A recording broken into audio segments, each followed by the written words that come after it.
Well, yeah, nice one, Steve. I appreciate you coming on. I've had a bit of an issue last week, but it's all sorted now. Thankfully, down to me, my mistake. But yeah, I mean, basically, I wanted to get you on as a first guest, which is really exciting. I didn't even think you'd sort of reply, let alone agree to come on, which is really cool. So I do appreciate it.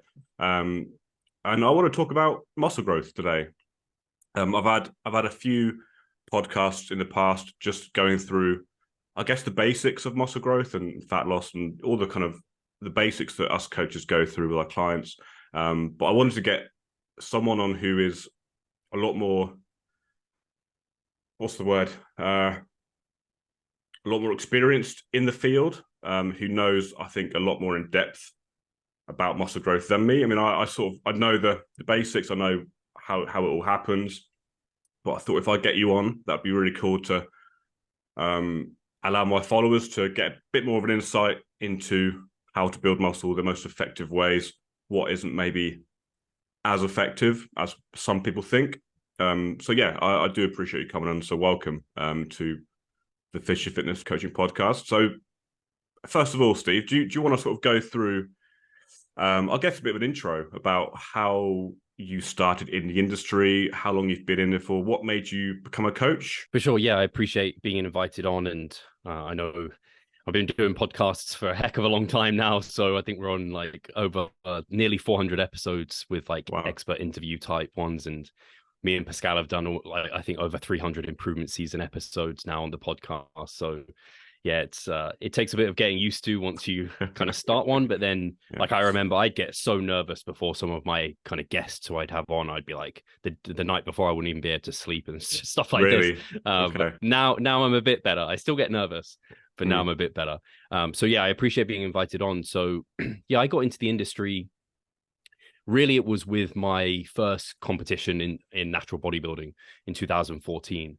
I was already I got into the gym when I was barely 15, 16, because I knew 16 was the age that you were allowed Mm. to like use weights, and I was Mm. like, I'm basically 16. I remember them asking me, so they let me use them.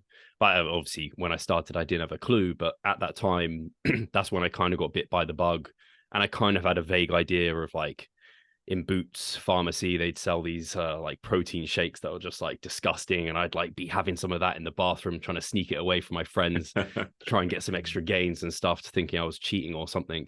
And I didn't really learn much about it until actually at university, where again I was just continuing to train and eat and like do this thing, but I didn't really have an understanding of what actually led to muscle growth. I just thought like go in the gym, destroy myself, eat quote unquote clean food, and like surely I'll just get like Ronnie Coleman in a number of years.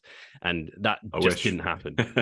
Yeah, exactly. So when I was at university, I unfortunately, alongside doing kind of quote unquote bodybuilding, I guess at the time, I was also doing some running. I used to love running. And on one of those runs, I unfortunately got hit by a van and got Oh a head shit. injury, which, yeah, led me into Wow. hospital. I was in there for, I think, I don't even know at the time, but it was like a month or maybe even more than that.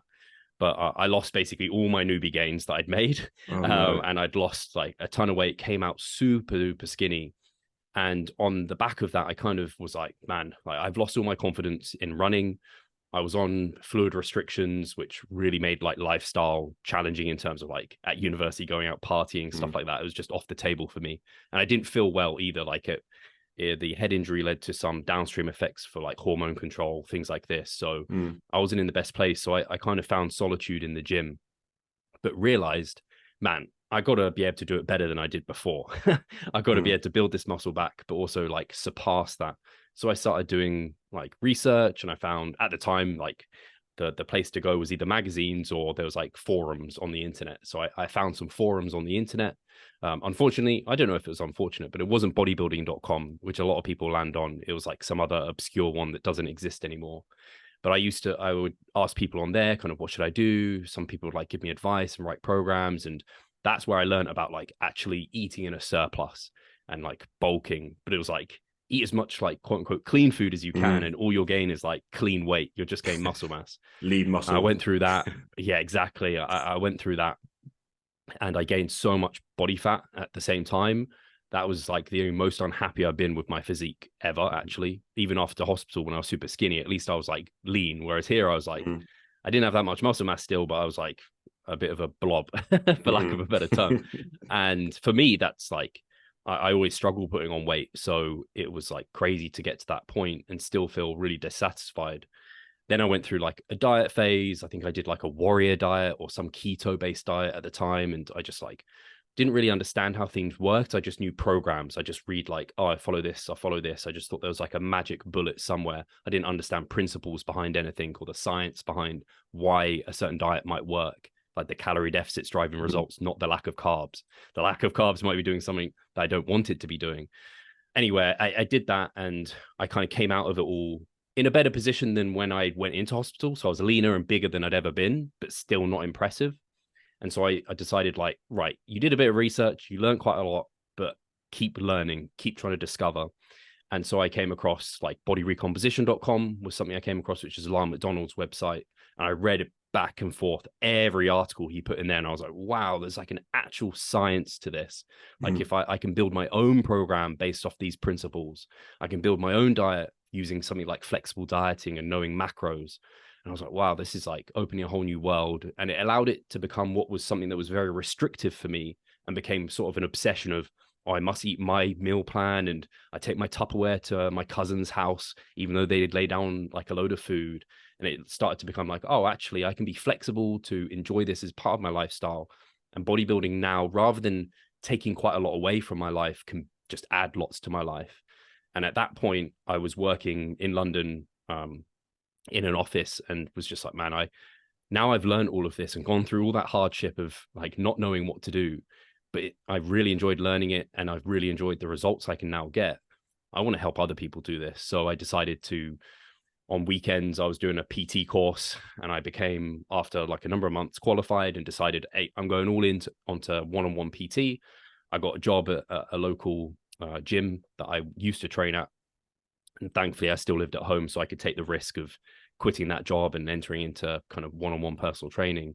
And at the same time, I started my competition prep for 2014. This was, and I started getting very lean, leaner than I'd ever been, leaner than most people in that gym ever saw anyone get. And so I started to get lots of eyes on me, especially from like the younger kids around my age. And they're like, I don't want you as a one-on-one PT, but can you teach me about how you do this? And I was like, hey, maybe I can coach you via online. At the time, I actually had an online coach who was based over in the US. So I was like using some of the tools and skills that he was kind of using with me, and I was applying them to those guys and just started seeing great results with them. And I started really enjoying this online side, partly due with anyone who's gone through a diet, you know how antisocial you become and how low your energy levels get. And when you're going through your first contest prep, man, it hit me like a ton of bricks and I had just zero energy. So I didn't really want to be one-on-one PTing. I didn't have the energy for it.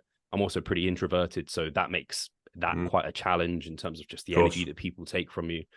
So I started just dedicating time to the online business and slowly but surely transitioned away from my one-on-one PT, which I maybe did full-time for maybe 6 months, not even that. In hindsight, sometimes I wish I started one-on-one PT when I wasn't dieting and just like had more energy. But at the same time, it's led me to where I am now. So I started transitioning out of it and started full-time into online coaching in about 2015. And ever since then, it's just been growing. I now have a team. I have a business partner with Pascal Floor. We have a team of coaches. And yeah, now I'm kind of working with people to take their own time, like first time to stage and bring their own like best package to stage, and people with better physiques than I have, which is awesome. Like to be able to work with clients who are just like out and out better bodybuilders than I am. And yeah, like I said, with the podcast that I now run, that launched about in 2015 as well. And that's grown to become something that's really, really cool, where I can call some of the people that I highly looked up to and respected, and I still do, like almost colleagues. Almost, I still see them as like a level above me and experts, but I'm friends with many of them, and I can like to reach out to them and ask them a question or just ask how they're doing in life. So that's become really cool. So that's a large fast forward of how I got to Revive Stronger, which the name is driven from me coming from my all-time low with that accident and then building myself back up through principled training, nutrition, and learning that, and now kind of hopefully helping others revive stronger and get to their best physiques ever. Yeah, nice. Oh, I love that. That's an awesome backstory. Like people like you mentioned, but people like Mike Israetel, right? I mean, the to be sort of working very closely to someone like that must be pretty cool. Because there's someone like Yeah, who I follow and I sort of watch all YouTube videos and all that kind of stuff, and also your YouTube videos, podcasts and stuff. It must be a pretty cool feeling knowing that you can talk to someone like that and you can bring them on a podcast and they're happily just chat to you like a friend, right? those also bring the best episodes. I Yeah, find when it's someone who I'm not that familiar with, I'm not that confident with, but when it's like someone like Mike, he might even ask. I love it when the guest asks my opinion on something. I'm like, oh, I feel very honored. Like thanks. they want to know what I think about this. Like, cool. But Stop yeah, it. it's crazy. Yeah, Yeah. it's crazy to think that. And someone else who you might know, Richie. Do you know Matt Ogus? No, no. No, anyway, No. he was one of the first YouTubers I came across who was like he got Okay. me into bodybuilding basically, and now like I go back and forth on DMs with him. He's got like almost 500,000 followers on Instagram, and Wow. I'm just like, it's wild to be conversing with someone who I like so looked up to, and Mm. now he looks to me for like sometimes for questions and pieces of advice, which is like and crazy humbling. So yeah, it's been a journey, and I wouldn't change anything. Like people ask me, would you like wish you didn't get hit by the van or anything? I'm like, it's taken me to where I am now, and I couldn't change. Like I'm so happy in the position and honored to be in the position that I'm in. And it's crazy to also have seen the industry in its own right, like grow and develop. And now there's also tons of podcasts and Mm. there's tons of like online trainers. When I was getting into all of that, it really wasn't as big a scene as it is now. And I think that was probably fortunate in my position too. I was one of the probably earlier adopters. Definitely, yeah, definitely. There is a lot of online coaches around nowadays. But that's it's one of those things. It's a very attractive career, isn't it? And if you and if you can sort of and if you can get the business to where you want it, it's a great place to be. So where's I guess the last question on Revive Stronger? Where's what's your plan for Revive Stronger? Where do you see it in 5 years' time? I know it's a bit of a cliche question, but where do you want to take it? Yeah, it's a good question. It's one I've been thinking about more since we've got in the years leading up to now, it's all just been about like building, building, building, focusing with I was in the business, not like on the business. Whereas now it's like we've grown to a point where like it's not a challenge to have a full client roster and like that was initially in the first years it was like let's get a good amount of clients, let's like earn a decent wage, and like it's like I'm earning like a decent wage, I've got a good client roster, like I have a good number of competitors, and I kind of have moved our niche a little bit towards like coaching coaches because that ends up being who we attract anyway, I realized. Mm. So kind of moving towards that. And so the kind of the business growth of like being a solidified online coach is there, and it has been for the last few years. So it's like what's the next level? Is it just working with maybe higher caliber athletes? Don't know, demand is so high you have a waiting list and you can charge more, and that's like your progression, which I don't know, it just that doesn't inspire me particularly. And then the other thought that's been coming in recently has been based off some of the podcasts I've seen. Just podcasts in general have grown massively. One that comes to mind is I forgot what it's called actually. Damn, Chris Williamson, I think, runs it. Anyway, Okay. he basically does in-person podcasts, high production quality, releases like 3 a week, and I'm just like, maybe there's a role like I could go further into podcasting. We release like one podcast, like expert interview a week, but maybe what if I up that to two? What then meant for like sponsorships of the podcast, potentially earning income via the podcast? Because really, the podcast has only ever been well, initially it started as just wanting to share information, have like selfish opportunity to talk to experts, and now it's still that, but also it's become a way to advertise, obviously coaching and services too, so that people are aware of the brand.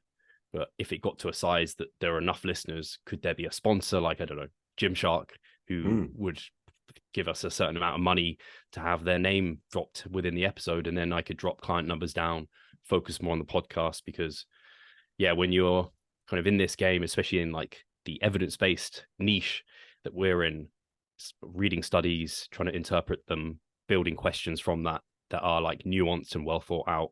It takes time. Like I know I've got Mm. like 3 podcasts this week, and I'm like, man, there's two big like studies to read into here. There's a bunch of questions I have to really have a think about and stay on top of. So I would need to like chop down, I don't know, a good percentage of clients if that was the way. But yeah, that's my roundabout way of saying I don't know, but it is something that I've been thinking about what's next for Revive Yeah, Stronger, yeah. because I kind of looked up to Team 3DMJ, Eric Mm, Helms and co, hmm and kind of wanted to be the European version of 3DMJ. And I feel like we're never going to be the same as 3DMJ, of course, but we have a coaching team now, and it's pretty solidified in that respect. It's like, but yeah, what's next? They have like their I think they have their like members site, which we tried. They have their like coaching cues and coaching area, technique area on there as well. But yeah, I'm not entirely sure. Have to see. Nice. Okay. Well, ambitious, obviously, and it's going very, very well. So that's it's good to see. So no, nice Yeah. one. Keep up the good work. Yeah. Cool. So let's go into the whole muscle growth talk then, shall we? Obviously, like with muscle growth, like what you mentioned at the start. I was the same. And I think a lot of guys who start off in the gym think it's easy, right? You go in the gym, you lift a bit, you lift heavy weights, you take each working set to failure. You don't think about proximity to failure, RAR. You go in, you work your ass off, you think, I'm going to build muscle. You eat loads of food, protein. Okay. And this may have happened to you, but the more I understood and learned about muscle growth, the more I realized how complicated and how complex it is, right? If you really start to go into the nitty gritty and everything, it's unbelievably complex. But in principle, again, I guess it's fairly simple. So there's a few factors, isn't there?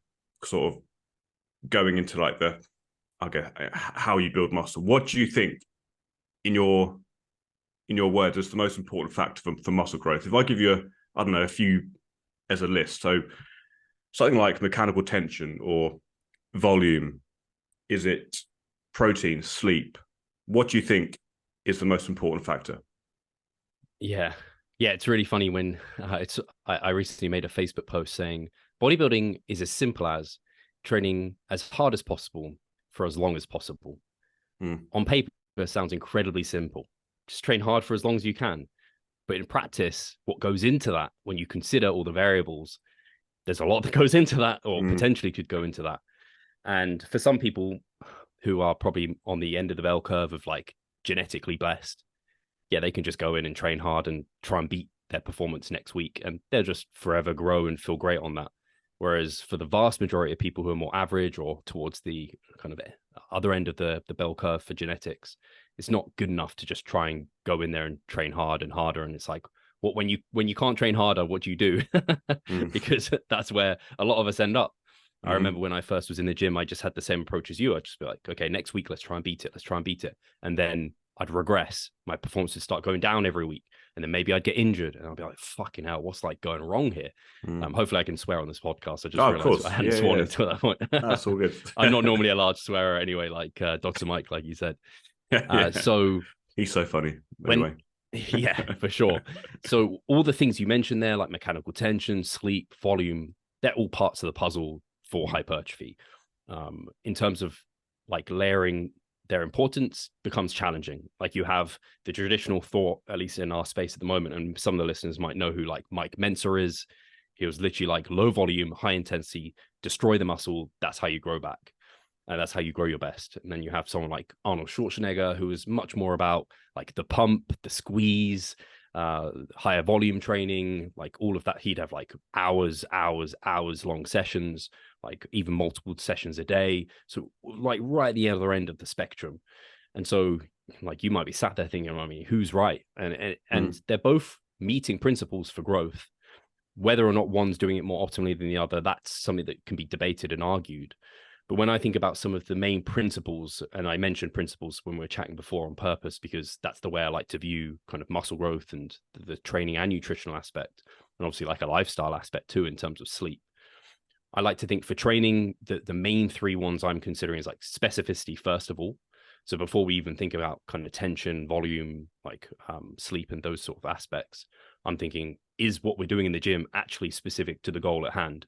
I know for myself, when I was training, I thought like getting stronger was what it was important for muscle growth. Like the stronger I am, the bigger I'm going to be. It's like, actually, maybe it's just a kind of an accompaniment of getting bigger is you become stronger. It's not that you have to get stronger to get bigger. It's that when you get bigger, you get stronger.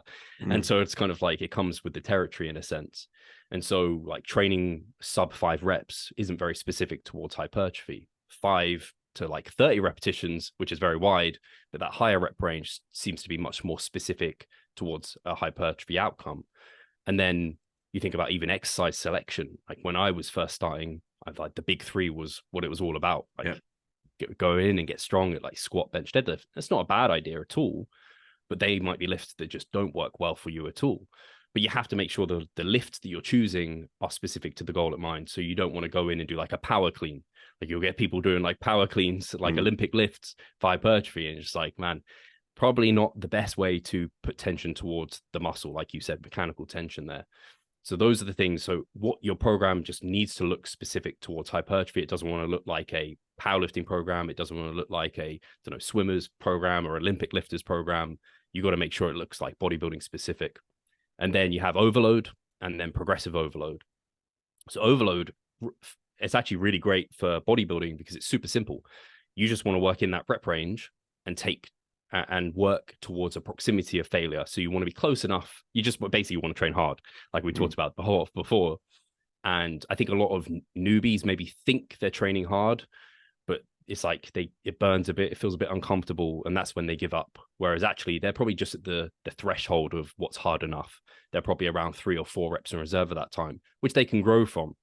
But when you get more intermediate, more advanced, you need to start pushing probably closer to failure at least some of the time to be able to grow at your best. So that kind of overload component comes through picking specific movements with specific rep ranges to the goal at hand and training them close enough towards failure or towards momentary muscular failure if it's safe and appropriate to do so. So long as you do that, you kind of met your overload criteria for relative intensity, but then you also have to meet an overload criteria for volume. Like you can't just do nothing in the gym, like Mike Mentor, like you can't just completely disregard volume. One set for some people, for a lot of people, sorry, isn't going to be enough to grow. You need to do enough work. So you need to train hard enough, work enough with those hard sets and meet thresholds for growth. And then progressive overload comes in after that. You can't just stick with those kind of sets and loads that you were doing. You need to eventually make them harder over time because we're adapt. And that's the whole point of overload is you create stress to cause a response from the body to be able to adapt and grow. So if you stick with 10, like 100 for 10 reps, 3 sets, that might grow you this week, next week, it might grow you in a month's time, but 2 months' time, that's now maybe too far away from failure because it's now easy for you. And so you need to start increasing the load or increasing the number of reps you keep in this proximity to failure. So you stay close enough. So if you keep training hard enough, doing enough volume, you're going to grow because you're forcing an adaptation for the body to respond to. And then I have fatigue management. So that's important for this kind of stress response adaptation as well, where, right, you've stressed the body. Are you going to allow it to adapt and like respond and get better? Or are you going to try and train like chest Monday, Tuesday, Wednesday? And so there's never getting any recovery time.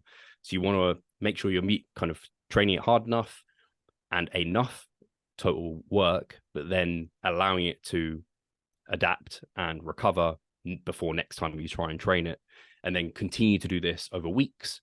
And then after weeks have gone by, another element of fatigue management isn't just rest days, but it's also recognizing maybe you need to take like a bit of time away from the gym. Maybe you need a deload week or a week off to recover from all that accumulated fatigue. So those are like the big 3 ones for training. Specificity, so everything in the gym needs to relate towards the goal at hand. Next is like make sure it's meeting thresholds for growth to overload and progressing that over time, normally for hypertrophy, to keep it very simple, because there's lots of ways you could theoretically progressively overload. But assuming everything's in place, you've got like a static program and you're maintaining good technique, typically it's reps or load, and you continue to do that. And then eventually fatigue management also comes in to make sure that you can actually continue this process, because if you're going to cause kind of fitness improvements in any endeavor, fatigue comes with it because overload generates fitness and fatigue. So we need to eventually, after a number of weeks, probably remove the accumulated fatigue so we can go again and train hard again. And that's where like going from becoming an intermediate and gaining and progressing as an intermediate comes in, which I mentioned before, where I used to like train hard, train hard, train hard, and I'd adapt, and then I'd regress because I wasn't getting rid of this accumulated fatigue because I just ignored. I didn't know fatigue was a thing. I didn't know deloading was a thing. It's like that next level for me was to make sure I was continuing to advance from intermediate to advanced. It's like that level of fatigue management. Let's wipe away the fatigue so we can go again, because like any adaptation, like even each day we're awake, we accumulate fatigue and we need to sleep to reset for the next. Or Mike always uses the great example of like working. You have your working day and then you have the evening to chill out, and then you can go in for another day. But after a week, you need a weekend off. And then after like a month of, or maybe 6 months of weeks and weeks and weeks, weekends off aren't enough anymore. You need like a week-long holiday. And then you come back and you remove that like working fatigue to go again. I think that analogy works really nicely towards like, again, muscle growth endeavor. And I guess I can talk about some of the nutritional parts of that then. Yeah, for sure. So then you, for sure. So nutrition, I very much, so training for me and those aspects of training that's like number one for hypertrophy. If you haven't gotten that in place, it doesn't matter how good your eating is, how good your sleeping is, how good any other variable is, you aren't striking the match for muscle growth. I think about training as striking the match for muscle growth. And then like your sleep is kind of maintaining that. And your nutrition is like the fuel to the fire so you can keep growing muscle. And so when it comes to nutrition, probably the most important variable, and this is kind of arguable to some extent, is between calories and protein. Like protein is quite literally the building blocks to muscle. I don't think you're going to be growing much muscle without the protein there, but equally, if you're in a huge calorie deficit, it's going to be quite hard to grow muscle. You can grow muscle, but it's going to be incredibly limited. Yeah. So they kind of come in first. And for the best muscle growth possible, you want to be in a surplus. That's like having extra raw materials to build an extension to your house. It's just going to make that process far more efficient. It's actually anabolic in its own right to be in a surplus. So that's really good. It's going to increase recovery. It's going to increase the amount of volume you can do. And therefore, it's just going to increase the hypertrophy kind of that you can gain. But equally, you need to make sure you've got sufficient protein there. And for most people, that's going to be about 1 gram per pound of body weight. And then try and spread that protein throughout the day. So typically it's anywhere from 3 to 6 feedings. Break your protein up equally between those front end and back end your day. You're doing a pretty darn good job, because you need that continual building block to come in so that we can maximize muscle protein synthesis, basically, to keep it basic. But I can't, like, you have to meet certain thresholds like leucine and everything like that. It gets quite complex, but basically have 1 gram per pound, high quality protein, spread that through the day. You're doing your utmost then almost for hypertrophy in terms of protein. You've got your calories, hopefully a surplus. Carbs and fat matter far, far less than those two variables. But you do want to make sure you've got, like I said before, keto probably isn't best because carbohydrates are quite literally the fuel for our training. We're burning glycogen during our training sessions. That's also what's going to fuel recovery. That's going to lead to probably the best hypertrophic adaptations if you prioritize carbohydrates too, especially around your workout. But in terms of like, they're the main basics. When I think about a surplus for muscle growth, just so people have something in their head, that's what I I was don't going to really ask you. consider like, yeah, so I don't really consider like 100 calorie surplus, 200, 300. I'm also look at, let's weigh ourselves, hopefully each and every day, if not 4 times a week, take an average, and then do that each week and compare back to the week before. How fast are you gaining weight? Then that will give you knowledge of how large your surplus is or not. And then you can use that to dictate, like, should I have more or less? And the way I look at it is most people probably want to be gaining, and I use every 2 weeks because I think if you look every week, you can end up making too quick decisions because muscle growth is super slow.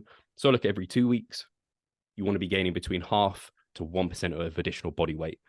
So make sure that that's happening. You're probably putting yourself in this like sweet spot for muscle growth in terms of you're probably putting your best foot forward for as much muscle growth as possible without excessive amounts of fat gain.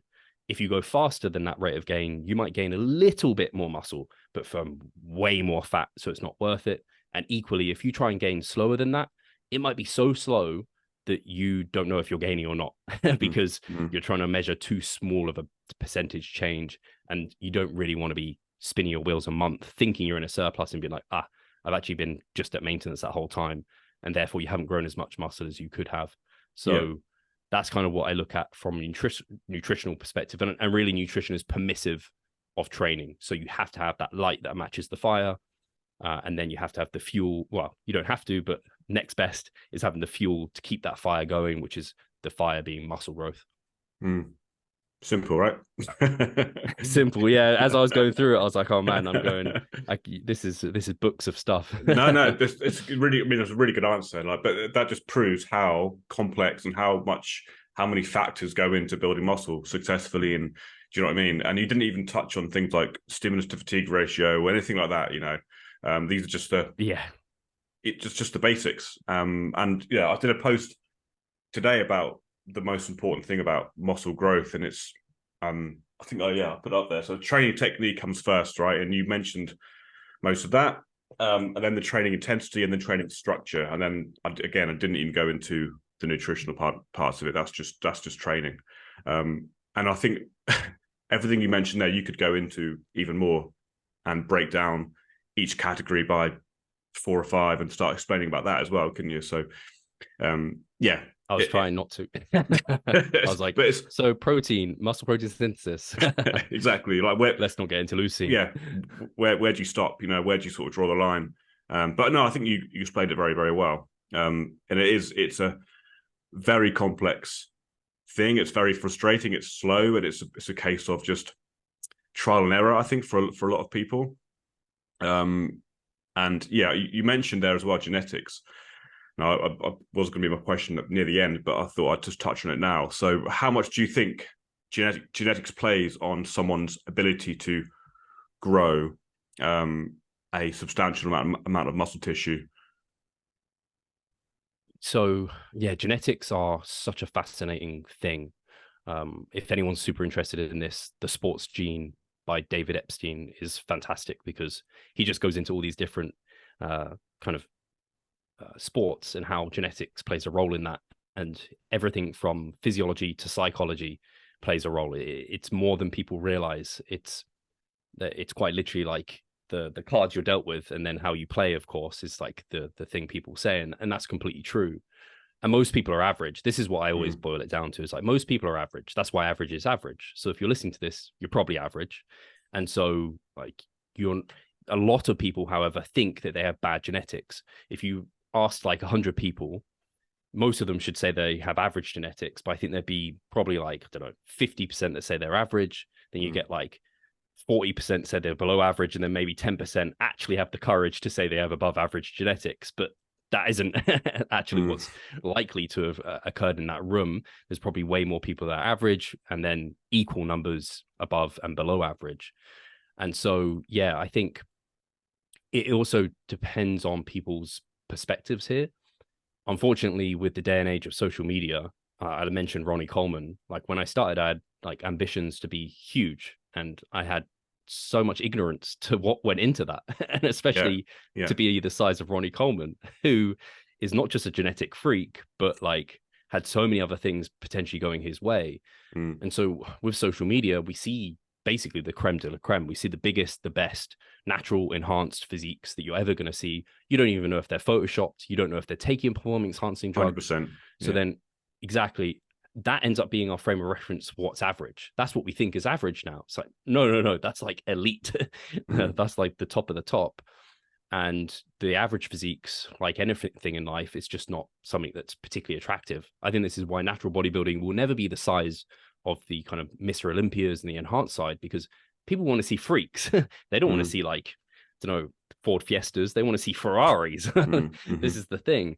So yeah, it's just putting it in that perspective. But I guess to say, yeah, genetics play a huge role in everything: physiology, psychology, like even down to like our muscle building potential, but then also down to like how much enjoyment we get from going to the gym and having routine and monotony.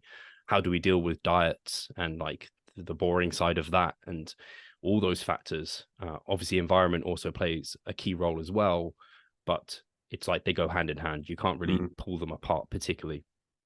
I will say, like I said, kind of was alluding to, most people, not most, a lot of people think they're below average, but I don't think that's the case at all. And I think the vast majority of people can grow an incredibly impressive physique that is like something that they probably never thought they would be able to achieve if they just give it enough time and dedication. And really, like, that time element is so important, Mm-hmm. because I remember starting and thinking, like, Matt Ogus, as I mentioned before, was like my goal. Incredible physique. He definitely has great genetics, and he would also agree with that. He's got enough sense about him to agree with that. And I got so, like, down that I didn't have his physique after like 5 years. But and almost to the point where I would start questioning, is he on drugs? And I think this is what ends up happening. People are like, anyone who's bigger than me is on drugs, clearly. Mm-hmm. But after me going another 5 years, in addition to that, I'm like, huh, like, I don't look as good as him. He's got a crazy aesthetic physique, but my level of muscle mass is not like uncomparable towards what he's got. And so I kind of come down and I look at people who have great physiques. And the vast majority of people have been training a decade plus specifically for bodybuilding. If you haven't done that yet, I don't think you can claim that you have like terrible genetics. Maybe you don't need to do 10 years. That's a long time to keep going to like try and get to that point. But certainly you want 5 years of really nailing it. And I don't think many people can say they've truly, really nailed it consistently for 5 years. Some people, it's weird. I remember speaking to Greg Knuckles and Mike Israetel about it. There seems to be genetics where some people respond to training immediately. So they go into the gym, they grow like a weed, but then they kind of hit this peak and they just plateau and they grow well slow. And then you get other people more of a slow burn, but like almost linearly just continue to improve over time. I definitely wasn't that kind of person who just responded really quickly. I've definitely been more of a slow burn. But you might even realize if you just kept going, you might overtake people who previously you thought were just way better than you. And ultimately, as I talk about all of these things, you can't do anything about it. You've got the genetics you've got the cards that you've been dealt with. So play the best hand you can. And what will be will be. And I also like the idea of, if you keep going at an endeavor longer than the average person, you will be above average. It's just a fact. Like, that's how things happen. So like, if, yeah, you just enjoy the process, do the best you can, you'll kind of get what you get, is the philosophy that I like to take about it. Definitely. And like, I don't know about you, but a lot of my clients, I feel like I'm constantly trying to lower their expectations in terms of what, you know what I mean? After, say, 6 months of a building phase, they're upset, or they're pissed off that they're not where they want to be. And I'm like, come on, man. Like, these guys who you see on, like you say, social media, they've been training for 10, 20 years. They're dedicated. They put their lives into this. They're probably on other things as well. Some are, some aren't. And I think, yeah, because of social media, you see these physiques which are possible. And these guys are right. I want to do that. Let's start building muscle. After a few months, no, I'm not really big. That I'm not that big yet. What's going on? What am I doing wrong? I'm like, seriously, just keep keep doing what you're doing. Just try and enjoy it. Try and enjoy the whole journey. Like, this is a very, very long term thing. I don't know about you, but I find like I'm trying to, yeah, lower expectations and understand, or try and get my clients to understand that it takes a long time. I had a guy who's 52 years old. He walked in the gym last year when he signed up with me. So he's been training once. He's been training for 1 year. He managed to put on 8 kilos, and then we dieted down. He lost another, I don't know, 5. So he put on 3 kilos altogether. And he was a bit disheartened with his overall results. But I said to him, like, come back in 5 years and sort of, and say that again. It just takes so long and so much dedication and consistency, I suppose, isn't it? I don't think many people realize how hard it actually is to build muscle. Yeah, I always think of natural bodybuilding as the epitome of delayed gratification. It's Yeah. exactly that. You just have to, once you've been doing it for a long time, like, it's like watching paint dry, how fast results come. I think it's unfortunate because when we start, especially if you're completely uneducated getting into it, you get the newbie gains. You get results despite what you're doing. Like, you don't even have to do things particularly right. And then things really slow down. And if you don't, again, get some of those nutritional principles in place, some of the training principles in place, you could stall out for ages thinking that you're doing everything right. I don't know, following Bob Massive Guy's like workout program and ketogenic diet over here, promised by like some other fitness influencer that it's the thing that's getting him in shape, and like just feel completely lost.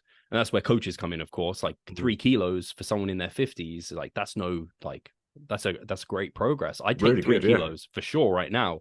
Like I'd take 3 kilos over 2 years, 3 years even maybe.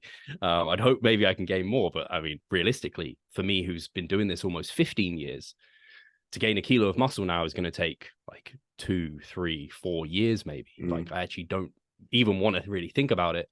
And it boils down to what you said there, where you just have to enjoy the process, do your best job, and what will come out of it will come out of it. And it's like, well, the great thing, especially if you do this naturally, because obviously when you take enhancements, there's negative health consequences that just come with that.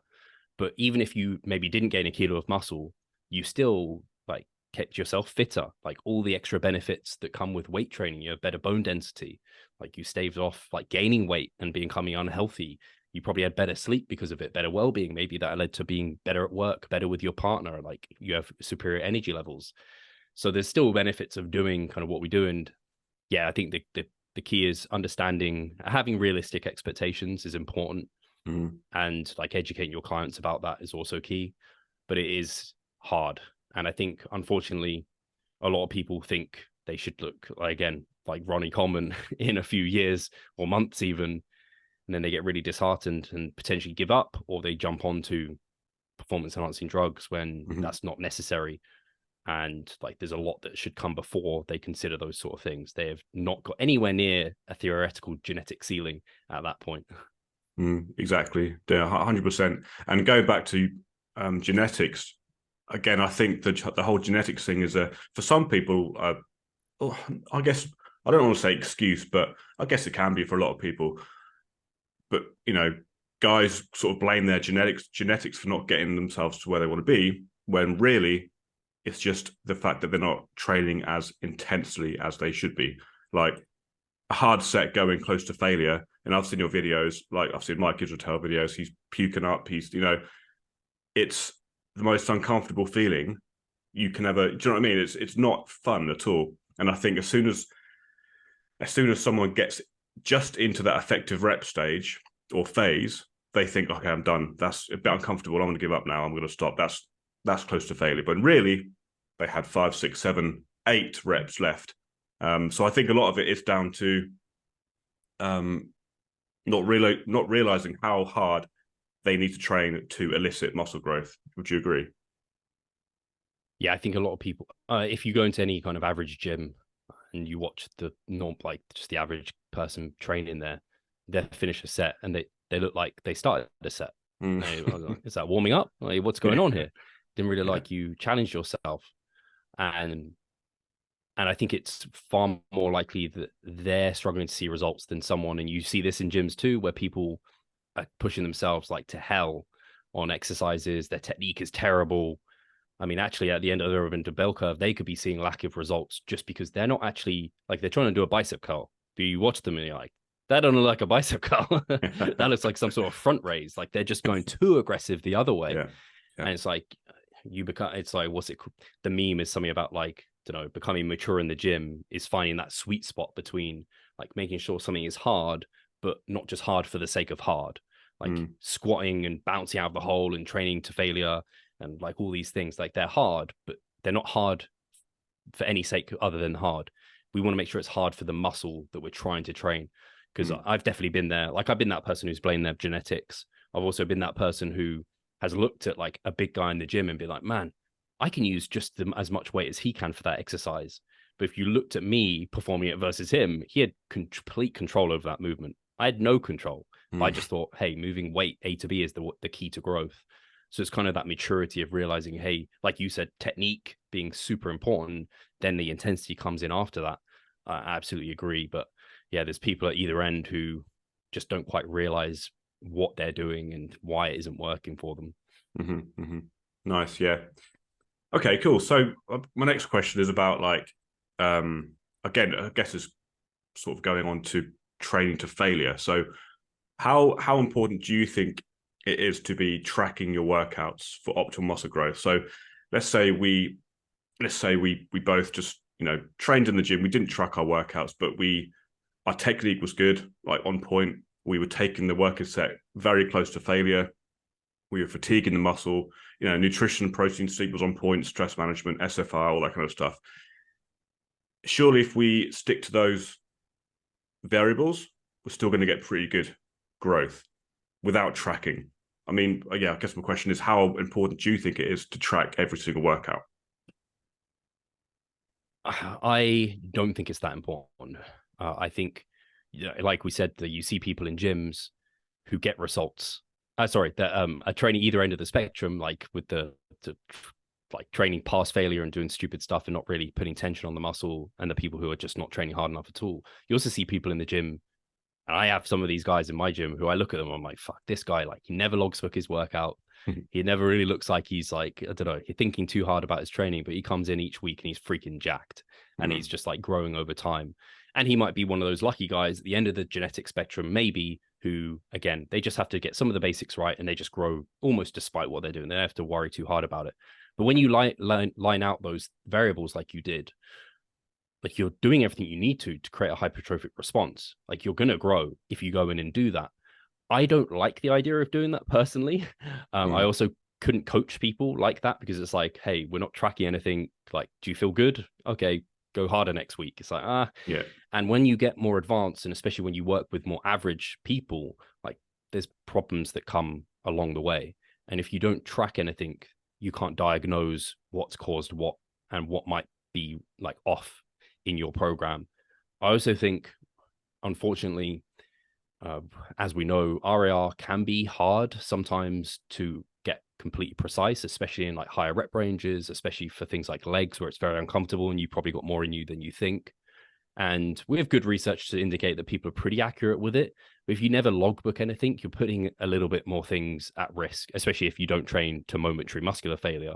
But even if you go to momentary muscular failure, I think you can hit that without truly hitting it, if that makes sense. You ever see someone just bottle a set where you're like, hey, I thought you had like 5 left and you just ended there? Like, yeah. huh? What's going on? And if you don't have logbook data to tell you, no, to appropriately hit like your RAR for this lift to, provide a sufficient overload response, you need to hit 500 for 10. But you don't have that data available to you. So you're just like, okay, I'll put 500 on, you hit like 6 reps. Oh yeah, that felt hard. You just convince yourself. And I mean, like you said, training close to failure when you're kind of pretty strong on like leg press, especially, or something like this, it gets super uncomfortable. Even like 3-4 reps in reserve, it's uncomfortable stuff. And if you don't have like this objective logbook telling you like this is what you should be hitting, you can sometimes convince yourself of, again, the body always looks for easy ways out of things. So to answer your question, I do think, yes, you don't need to logbook, but I do think the logbook for some people might become an eventual need to keep progressing, and especially to be progressing at their best. I certainly wouldn't. I logbook all my training. I wouldn't. I couldn't do it any other way. Like I need that data and available to me to feel comfortable and like confident in what I'm doing. I could probably just logbook maybe like some of the compound lifts and like isolation stuff. Wouldn't worry too much about it. Yeah. But I think, especially for muscle groups and for people who struggle to gain consistently over time, it becomes more important. So for me, if I'm ever lax on any logbooking, it's my bicep training. Like I almost am just like, I'm just going to go get a pump, train close to failure. Literally exactly what you said. Yeah. Yeah.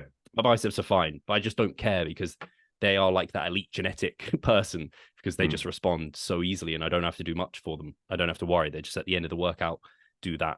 But if I applied that same principled approach towards my quads, I wouldn't see the same results at all. I need to take more care over them. And that's where that data becomes really valuable. Yeah. Yeah. I think, yeah, you made a very good point about, because like not every session you're going to feel the same, right? You're going to walk in the week after and feel a bit more tired. You're going to be a bit more stressed. So yes, it may feel the same in the gym, but yeah, you may have lost out on 3, 4, 5 effective reps there. So yeah, it is very important. Hands up, I don't log all of my workouts. I do sometimes, but not all of them. Like you say, isolation, I don't. The big compounds, I like to, just because I like to keep an eye on the big movements. But the isolations, no, I don't at all. But yeah. By the way, are you all right for time? I don't want to take the piss. Yeah, I can do a little bit more. Yeah. Okay. Can we go till 3? Is that okay? Yeah, sure. Yeah, is that okay? Yeah, nice one, Steve. Appreciate Yep. it, mate. I've got a few more questions here, but I'll maybe ask 1 or 2 more. So I guess going on from that, what's the truth in the closer you train to failure, the less overall volume from sets needs to be done in that week. Is there any sort of truth in that? I guess it I would be think, because of the mechanical tension, the stimulus placed upon the muscle, right?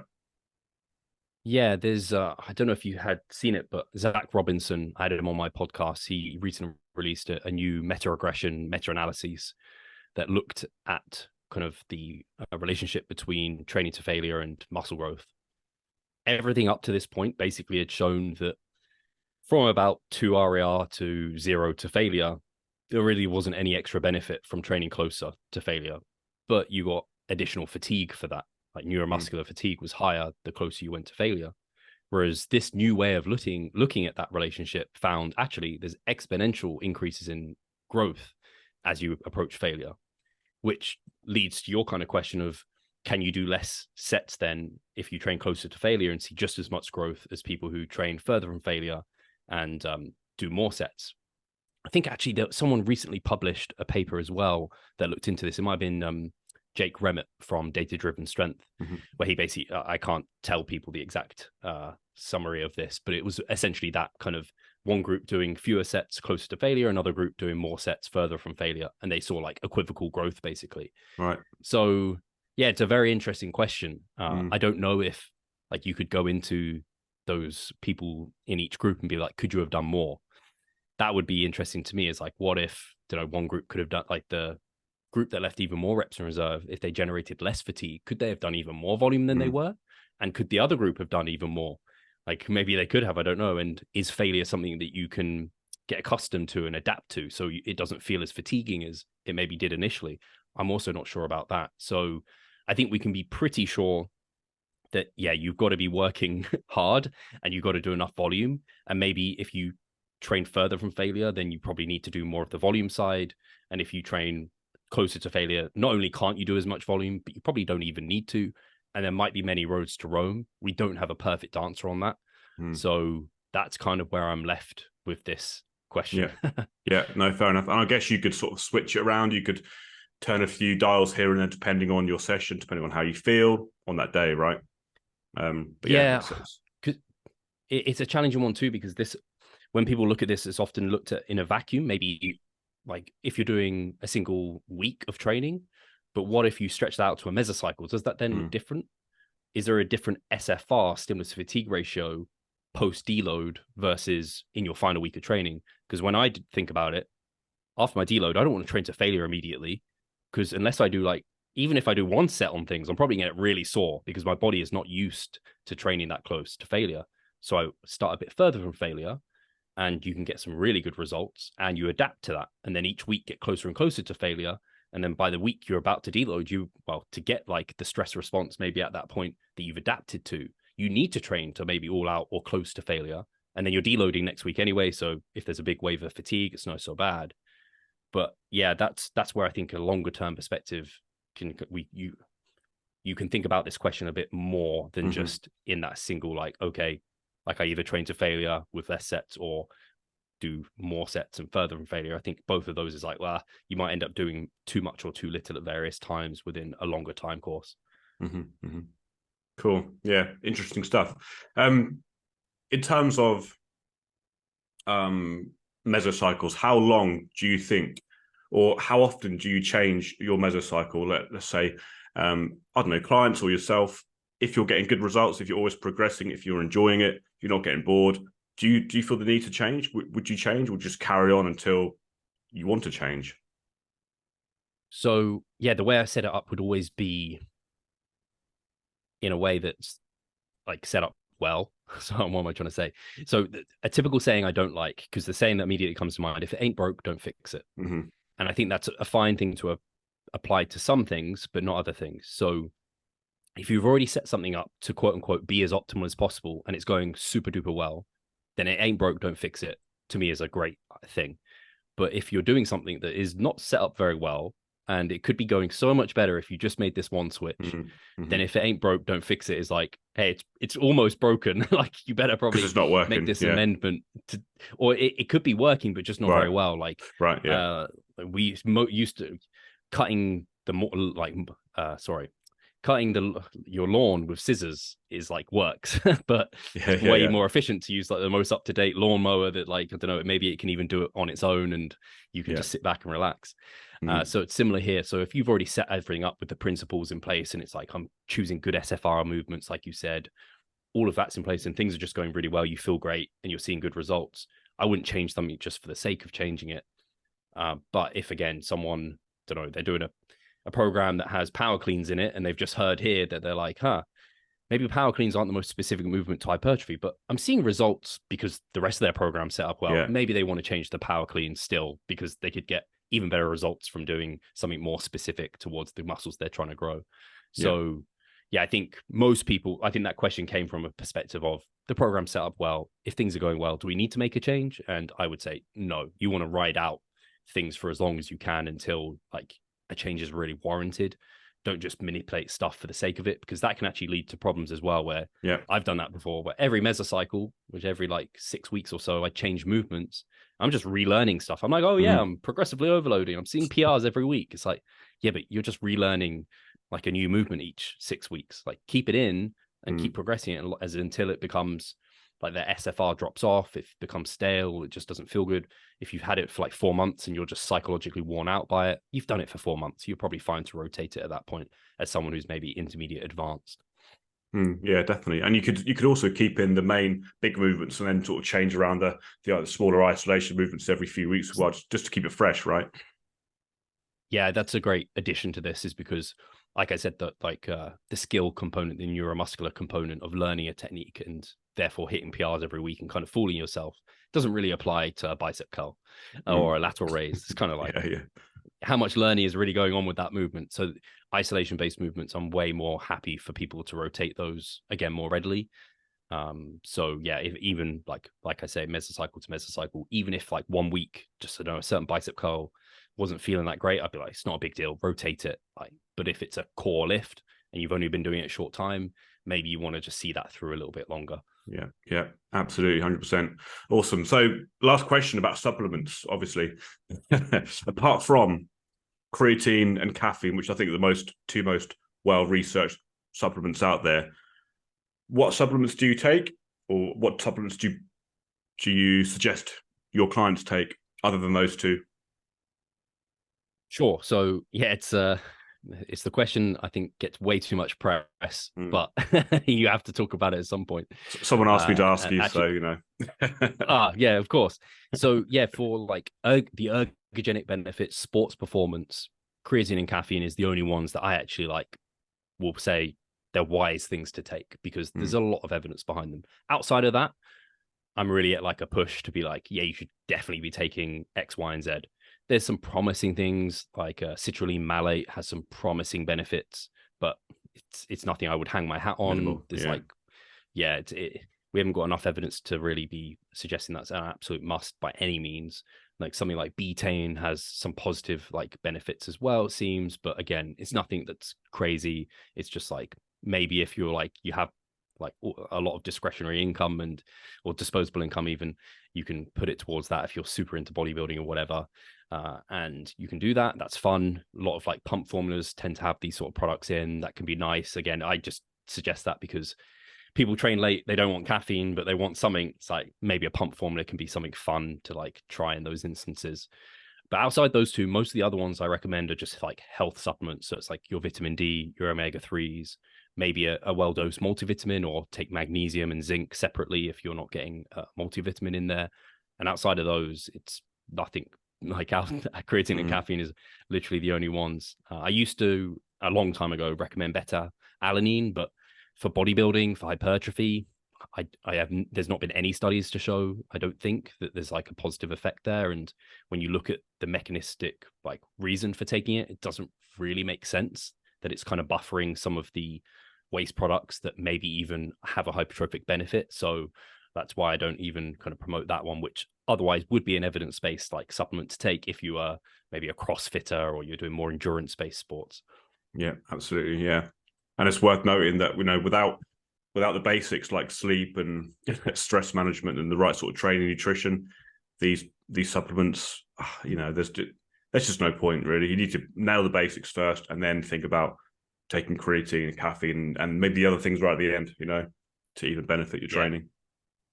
Yeah, Nice. absolutely. Cool. Nice one, Steve. Well, yeah, I mean, it's gone a lot longer than I thought, so I appreciate your time. I had more questions, but we've run out of time. Where can people find you, your Instagram? For sure. Yeah, I think those questions, like we said, there could have even gone longer answers Yeah, and delved yeah, into yeah, questions even more. yeah. But So I think you sort of went into great detail about most of the questions I had. So yeah, I appreciate it. cool. Good. Yeah, no, I appreciate being on. And yeah, if people want to learn more about Revive Stronger, our coaching, they can find our podcast. They can head to revivestronger.com. If they want to find me or kind of interact with me and see what I'm up to on a more daily basis, Revive Stronger at Instagram is where I'm at. And then that's pretty much it. Again, if you just want to search for the podcast on podcast providers, the Revive Stronger podcast is where we're at.